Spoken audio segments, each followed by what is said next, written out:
छत्तीसगढ़ में कांग्रेस अधिवेशन के पहले कोयला घोटाले को लेकर ईडी की छापेमारी ने सियासी माहौल में तल्खी ला दी है। सीएम भूपेश बघेल कई बार आरोप लगा चुके हैं कि केंद्र की शह पर राज्य सरकार को अस्थिर करने की कोशिश हो रही है। अब एक बार फिर छत्तीसगढ़ में कांग्रेस नेताओं के ठिकानों पर हुई छापेमारी पर कांग्रेस ने केंद्र सरकार को आड़े हाथों लिया है। कांग्रेस के वरिष्ठ नेता जयराम रमेश ने कहा कि कांग्रेस के 85वें अधिवेशन से पहले नेताओं पर हुई ईडी की छापेमारी प्रतिशोध और उत्पीड़न की राजनीति की मिसाल है।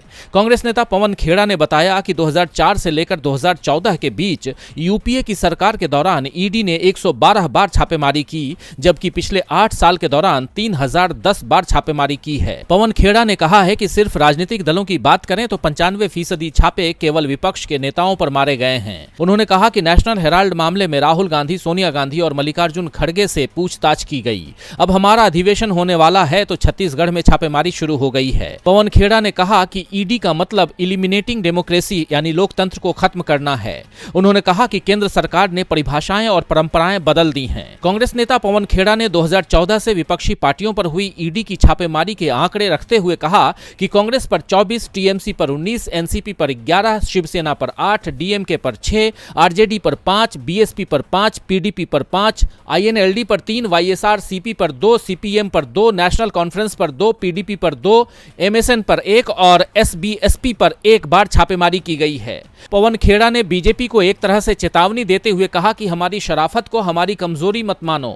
उन्होंने कहा कि हम भी जब सत्ता में आएंगे तो काफी कुछ दिखा सकते हैं। पवन खेड़ा ने ईडी की छापेमारी पर सवाल करते हुए हिमंता विश्व शर्मा, शुभेंदु अधिकारी, बीएस येदुरप्पा, रेड्डी ब्रदर्स, नारायण राणे और मुकुल रॉय जैसे नाम गिनाए और कहा कि इन पर बीजेपी कार्रवाई नहीं करती है। उन्होंने कहा कि मीडिया कुछ छापता है तो उस पर छापा पड़ता है, विपक्ष संसद में सवाल पूछे तो बयान हटा देते हैं, न्यायपालिका पर कानून मंत्री खुलेआम टिप्पणी करते हैं। वहीं जयराम रमेश ने कहा कि प्रवर्तन निदेशालय प्रधानमंत्री नरेंद्र मोदी के हाथ में विपक्ष के खिलाफ एक हथियार बन गया है।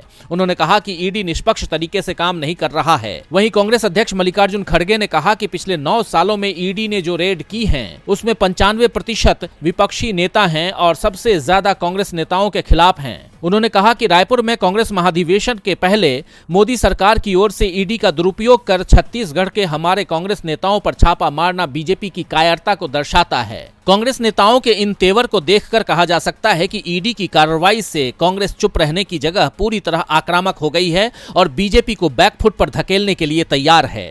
डीबी लाइव की रिपोर्ट।